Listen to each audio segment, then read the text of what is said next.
Hello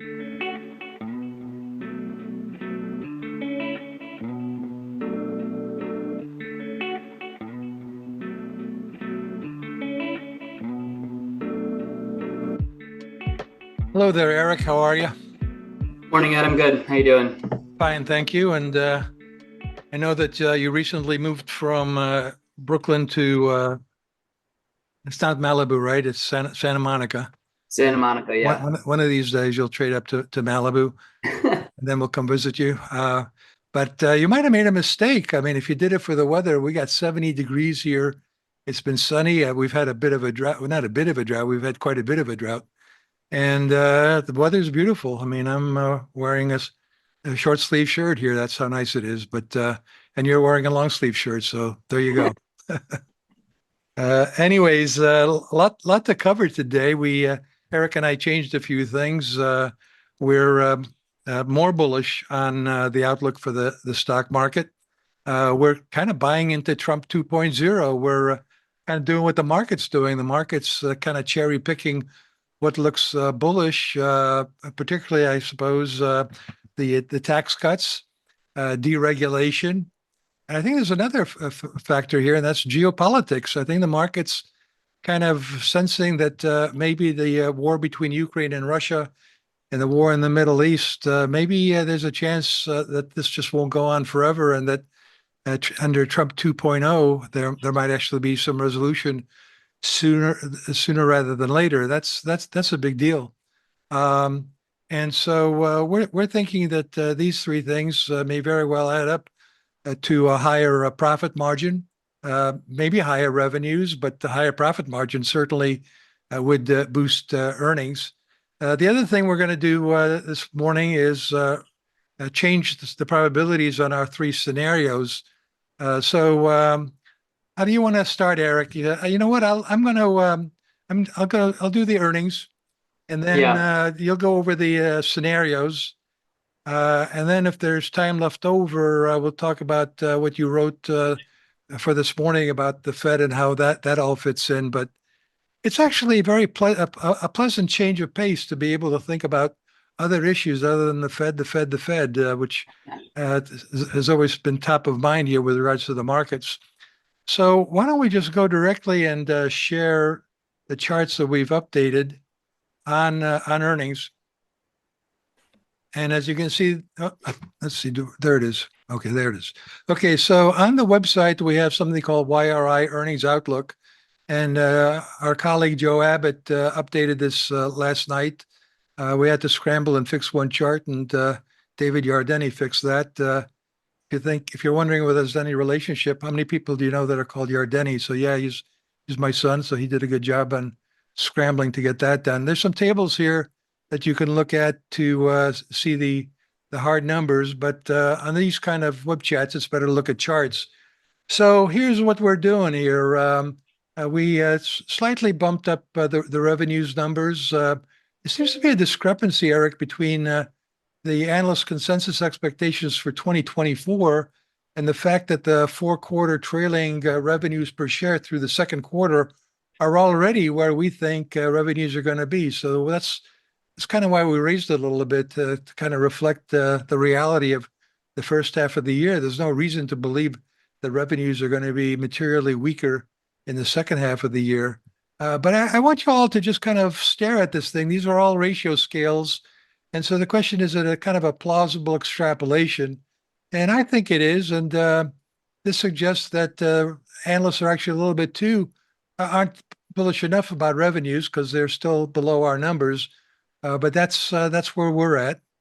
And look, the analysts can't really change their opinions overnight the way we can in response to the Trump clean sweep, it looks like, with the possibility that the Republicans will also get the House. They're going to have to wait for some things to happen. They're going to have to wait for the tax cuts to actually occur, and we don't really have to wait. We can conclude that it's very likely, given the political makeup of Washington now, that there will be a cut in the corporate tax rate from 21% to 15%, and that there will be some significant deregulation. I previously mentioned to you that if you haven't read Elon Musk's biography by Walter Isaacson. You really should read it. Now, sort of, if you read it, you see that Elon hates regulation. He likes cost cutting, and looks like he's going to be pretty influential in this administration. He even apparently joined the call to, I believe, Zelensky in Ukraine just the other day when Trump called to discuss where we go from here in Ukraine and with Russia. But anyways, here's earnings per share, and we're using, we actually lowered this number from 250 to 240. It just looks like it's not, it could be Boeing kind of weighing things down, maybe some of the strikes and the hurricanes, but we thought 250, but now we're lowering that to 240. So we are being realistic here. We're not just totally delusional here on the upside, but now let's get a little delusional on the upside, shall we? So 285 is what we're thinking now for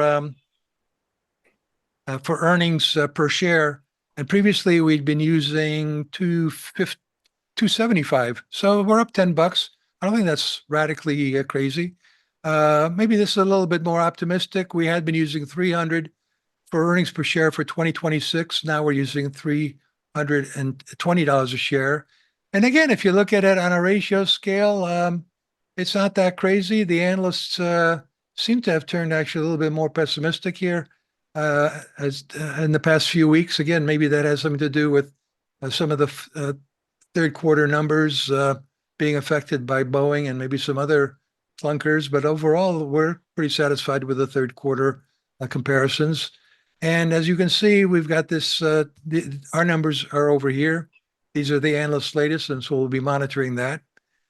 So now what do we do? Well, when we do, well, first of all, let's look at the profit margin implications.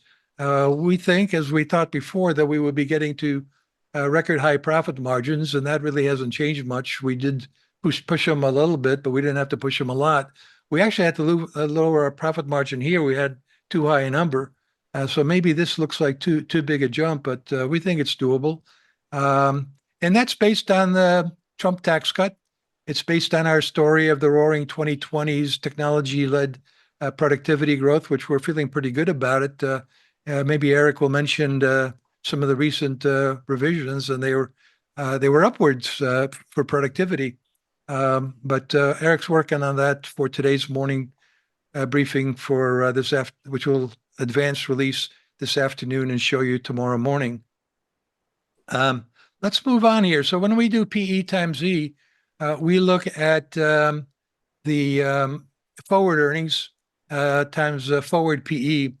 And so based on our updated outlook for earnings, these are now our updated views on forward earnings. So by the end of this year, we think forward earnings will be 275. That's the time-weighted average of analyst expectations for now and next year. So it's right now it's reflecting an increasing weight for next year's number, right? Because we're almost done with this year. And then here's the end of 2025, 320, and then we get up to 360. And again, I don't think these are kind of crazy looking numbers. Maybe they have more of a trajectory here, but again, our most likely base case scenario is the roaring 2020s. And it was that before Trump got elected. And we think that with Trump's election, that bolsters our case for an upbeat outlook for the rest of the decade. I mean, you got to say the first half has worked out pretty well with GDP at an all-time record high, consumption at an all-time record high, and the stock market all-time record high, and inflation down. Looks pretty good. And nobody's singing "Happy Days Are Here Again" out loud, but it certainly could be the theme song for what's going on in the stock market. Well, now the valuation multiple, what do we do with that? We had been using 16 to 20, maybe 21, I think.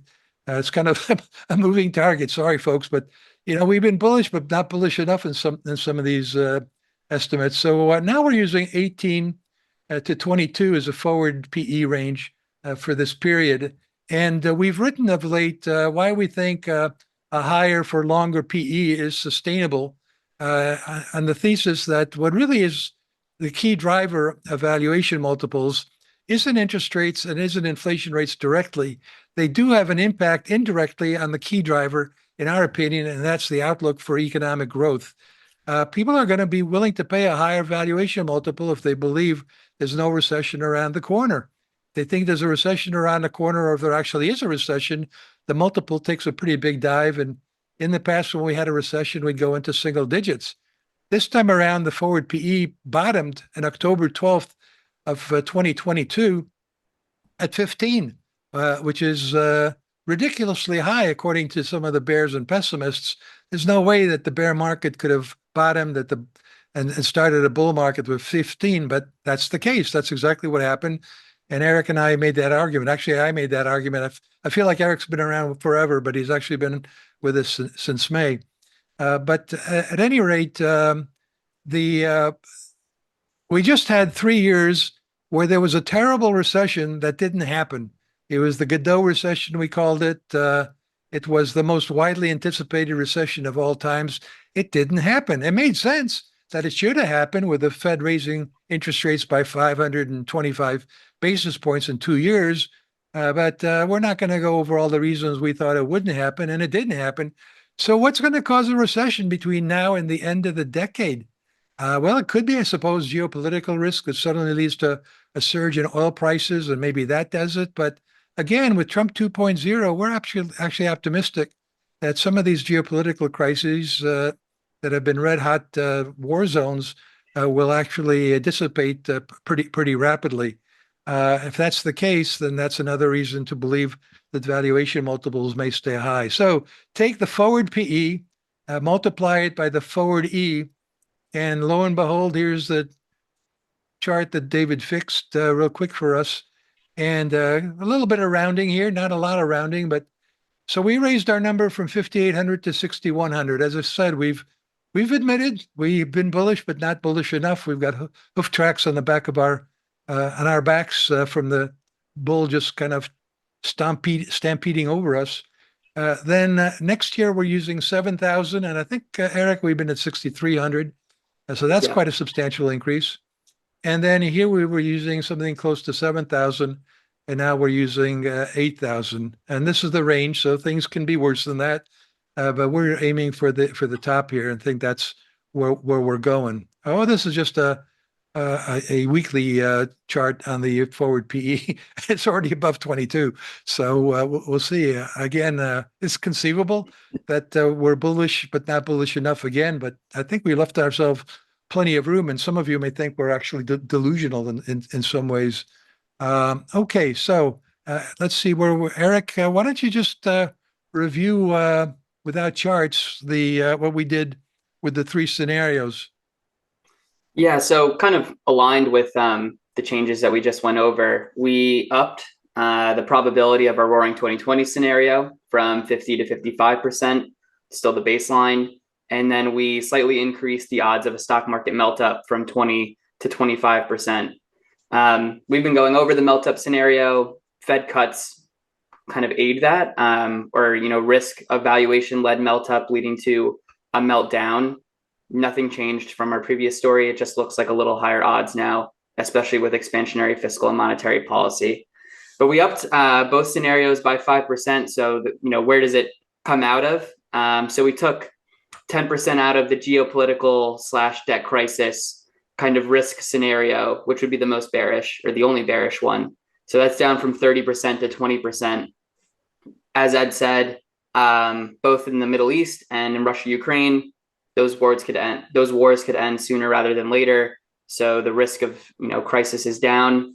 And in terms of a debt crisis, we'll have to see what happens in terms of how much tariffs raise revenue, how much Elon Musk or whoever cuts federal spending. But this productivity boom, this roaring 2020 scenario should help economic growth. So we're going to get better federal revenues and by the way of taxes. Debt to GDP will look better as GDP grows, and then eventually maybe spending will fall. But things look pretty good, and I think it should be encouraging that 80% of this is all pretty bullish. Eric, why don't I pull up the charts that you put together on? Let's see, where is it here? On the Fed. So I think I have it right here. Yeah, so this is what we typically do is go over the chart collection for Monday morning. You want to tell us a little bit about our thinking about the Fed, especially we kind of sliced and diced Powell's presser and found that he mentioned the word neutral, I think something almost like a dozen times. Yeah. And he mentioned the word strong or stronger to describe the economy and the labor market. I think he mentioned that 8 times. So we kind of like are scratching our heads. Well, wait a second. So Powell has admitted numerous times during the presser that the economy is doing great. It's in a good place. And yet he just kind of willy-nilly said, but we think the federal funds rate is still too restrictive and that we're still above neutral and we have to lower it to neutral. And if we were at the press conference, we said, based on what? So you want to just give us a little bit more on that? Do you want me to go through the charts or you just want to wing it without the? No, I can briefly do it. Okay. Yeah, I think we were Can you control the charts?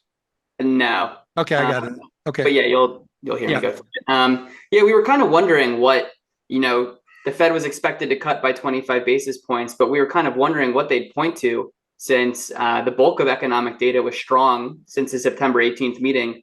And most revisions were really strong. So the labor market looked good, economic growth was really good. So we're kind of wondering what they'd point to. Turns out they pointed to R star, which is perfect because no one has any idea where it is. And if you think you know where it is, you know it's probably not there anymore. So Powell kept mentioning the economy looks good, but you can see this is the market's expectation of the terminal rate, I guess, or where rates are going to head, and it's all over the place. They thought it would get down to 2.8%, and on September 18th when the Fed was cutting. Jackson Hole, Powell got really dovish. Everyone thought they'd be cutting. We're way higher now. The market only thinks the Fed's cutting to 3.6, 3.7%. And if you look at, we can go to the next figure. Fed officials have no idea where it is either. Their range for R star, the long run effort, is anywhere from like 2.3, 2.4%, all the way to 3.75%. So no one really has any idea where it is. I think what Powell was saying was the direction of travel is lower. Don't focus on meeting my meeting. It's going lower. We'll figure it out where we're going to end up when we get there. But that's not a very clear guide. It doesn't sound very data dependent. And I think in our opinion, if you are questioning where neutral is, we have moderating inflation. We're, getting down towards 2% on the PCE. The economy is still growing very strong and we have full employment.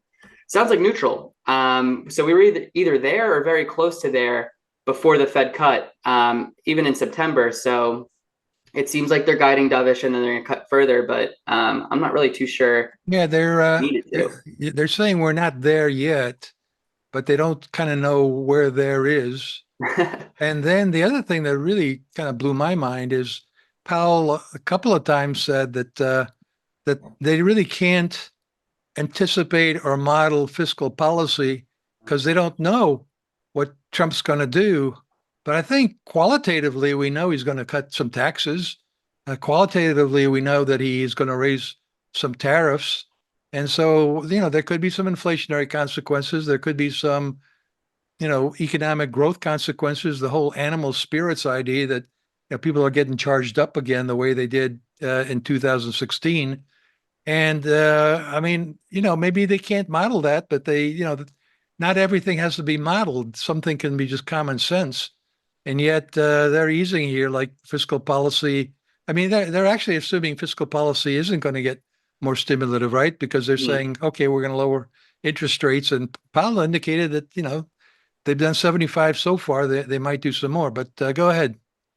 Yeah, so I mean, the worry or what started happening since September is that the bond vigilantes just, take matters into their own hands and they say, no, R star or the neutral rate is much higher. And yields have shot up. They were around 3.6% when the Fed cut. They're back up to 4.3%. And it was interesting. Powell was asked pretty much twice about this, if not more. How are you thinking about the move in yields? And he basically said two things. One, it's been mostly driven by stronger growth, which is a good thing. He said that it had nothing to do with inflation expectations or break evens. And he also said who knows how long it'll last? Maybe it's transitory, and he pointed to the run up to 5% in August of last year and how that kind of faded. I think there's an issue with that in that like the Treasury completely changed their issuance model in order to deal with that 5% yield. But I mean, kind of supporting his story is that Fig 4, if you want to go back, Ed. Which one? The run up in yields isn't crazy. It happened in 95. To some extent, it happened in 98. And 1995 is probably the most similar easing cycle to this one. It's a soft landing, Greenspan cut by like 75 basis points and then held off. So we'll see, but it's a much different economy. Fiscal impulse is much stronger. We're about to have tax cuts. And Powell kind of just dismissed break evens despite the fact that they're much higher by 20 to 30 basis points since the Fed cut. And he also ignored anything on inflation that he'd previously worried about, like the supercore. Yeah, he said, everything's consistent with 2%. I think goods have been deflating pretty strongly, and to call like 4.5% services inflation consistent with 2% is not. It doesn't really square. It doesn't really square with historical precedent. It doesn't really make sense going forward. But I mean, there's China's stimulating, but that might continue to put downward pressure on goods. But we have seen goods demand revive stateside, so there's kind of some open question marks there. And just lastly on the labor market, before we get into questions, he kept saying the labor market's really strong, but then also had to say that it's weaker than it was in 2019 before the pandemic. We definitely disagree with that. I don't think many measures, other than maybe quits and hires, look like dramatically weaker than pre-pandemic. I think things are just cooling from record tightness that they were during the pandemic. We still have more job openings than unemployed workers. The layoff rate, or the employed workers becoming unemployed, still less than 1% of the labor force. We still have more supply, or we still have more demand than we have labor supply. Things look very good. And the entire thing that filled the gap of early retirements by boomers and the need for more workers was this huge surge in immigration, right?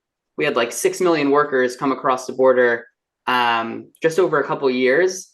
Immigration is going to completely, it already has started, completely falling off a cliff in terms of the southern border. So this looks persistent. Job openings look persistent across surveys. The Consumer Confidence Survey, the NFIB Small Business Survey, there's still a demand for skilled workers. So yeah, I don't really see how the labor market is much weaker. I understand that when you're coming off really a really tight or really hot labor market, it looks like things are decelerating, but that clearly hasn't led to a recession for the past couple of years. So it just seems like they're going to use whatever means or whatever justification to continue being, easier or more dovish. Which is why we nudged up our subjective probability for a Meltup. But look, we don't have a problem with an earnings-led Meltup. I mean, that's really not a Meltup. But the valuation multiple is high. It's relatively stretched by historical standards. But again, if we couldn't get a recession in the past 3 years, what's going to cause a recession over the rest of the decade? Maybe something will happen. We're not saying it's impossible. We're not saying that bear market's impossible between now and the end of the decade, but we don't think so. And corrections are certainly possible along the way here. But we see a lot of things continuing to support our roaring 2020 scenario, and so far so good. Eric, I thought I saw more questions pop up on the Q&A, and suddenly they disappeared. There were a few from someone asking about earnings times PE, but they had the numbers mixed up. So okay, so they withdrew. Yeah. Okay. But I can start with this one. We have one question, but we'd be happy to entertain some more. So just shoot away. So we'll start with this one from Ian. Your thoughts on whether Trump tariffs are a negotiating ploy to horse trade, and whether inflationary or China manages their FX currency to equalize the tariff. So I guess if China devalues the yuan to offset the impact of tariffs. Well, I guess my thinking is that Trump, wrote the book on the art of the deal. He is a deal maker. He, does like to bully the other side of the table to try to get a deal, and he does want to get deals done. I think there's some of that. I think there's some of the thinking that he's going to need revenues, and he might get them by raising uh, tariffs.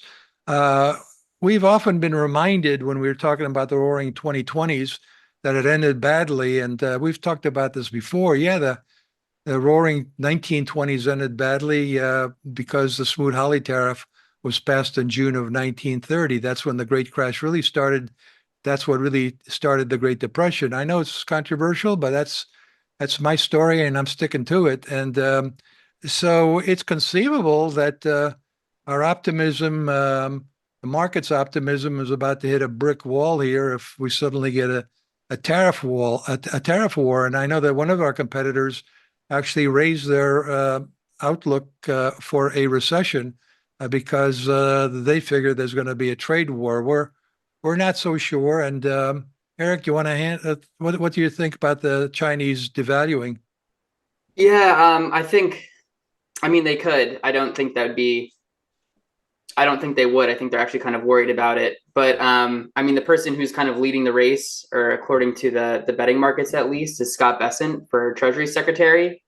It's definitely someone who understands FX quite well. He was, on the team that quote unquote broke the Bank of England when he was at Soros. So I think pay attention to what he says. He has a pretty like coherent take on tariffs and their use as basically a negotiating tool. So yeah, I think it's so consensus that everyone is so worried about tariffs and they know exactly what's going to happen. The truth is we have tariffs right now, and nothing dramatic has happened. So I'm not too worried about it for the moment. Yeah, and the Chinese are the members of BRIC, the BRIC Association that has been promoting the idea of creating their own currency. It wouldn't be appropriate for them to devalue if they want to show the Mhm. strength of their currency. So they're between a rock and a hard place, which in my opinion is a good place to keep them. Okay, Eric, keep going. So this one's from Brian. Where do we think the 10-year is heading going forward? Well, we have been thinking, we were thinking when we got below 4% that that was too low. We've been thinking that we're kind of back to normal pre the great financial crisis. And if that's the case, then the bond yield should be between 4 and 5%. Right now, we're thinking 4, 4.5, maybe 4.75%. We got no problems with that range. Looks like the stock market doesn't have any problem with that range. I guess it's still conceivable that we have a repeat of the debt crisis we had August, September, October of last year.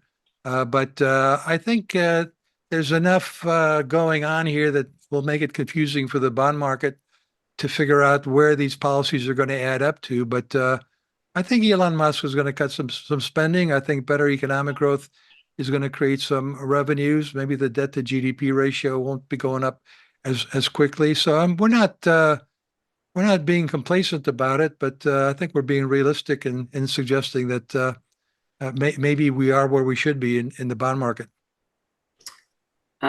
This next one, what's our take on the sell-off in gold and silver, but the strong rally in Bitcoin, which is Yeah. like a PK now?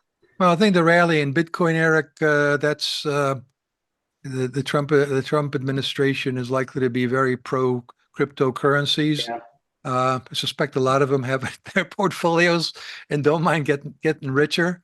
And we don't really have a strong opinion on. I mean, I think technical analysis is just about the only thing you really have when it comes to kind of trading it.